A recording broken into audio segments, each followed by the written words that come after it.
Hey, David here back in the Popwood shop. Today we're going to show you 3 quick miter saw hacks that'll make your saw work better for you.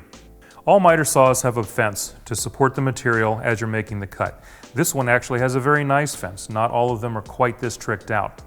You'll also notice that these have holes drilled in the bottom of the fence. Why is that? That's so you can attach an auxiliary fence or a sacrificial fence, because sometimes you need to cut something that's longer than the standard fence and you need support. So you take a simple piece of plywood that's the length that you need, and using those screw holes, drill from the back into this and attach your sacrificial fence. Now, if your saw doesn't happen to have those holes already drilled in it, 9 times out of 10 it's an aluminum fence. Drill some holes in it. It's your fence, it's your saw, you can do what you want, and you'll use it to mount things every time. Make it your own. Another advantage of having your new fence is that you can use it to help align for cuts. Instead of having to bring the blade down and trying to align to your pencil line and trying to sneak up on which side it's on and testing your eyesight, you can simply go ahead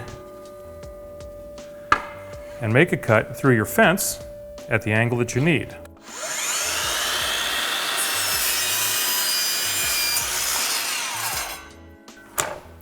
Now it's a simple matter of bringing your piece over and aligning it to the perfect kerf right there. Now, you will need to change your fence as you change your cuts, but if you have a set like this, you're always going to have a perfect cut. With our kerf line on our fence, we can make perfect cuts, right?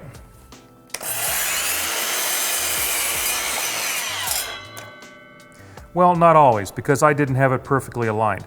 Now, it's very hard to bring a blade into that little bit of sliver accurately. So how do we do that? Well, we sneak up on it by using the adjustment in the blade, or actually the looseness of the blade.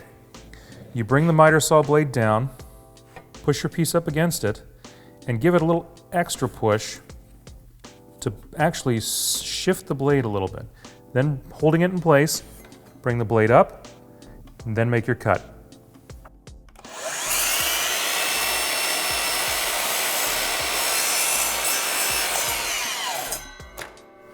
That little bit of adjustment, that little bit of play in the arbor and the blade itself allows you to sneak up on the cut perfectly.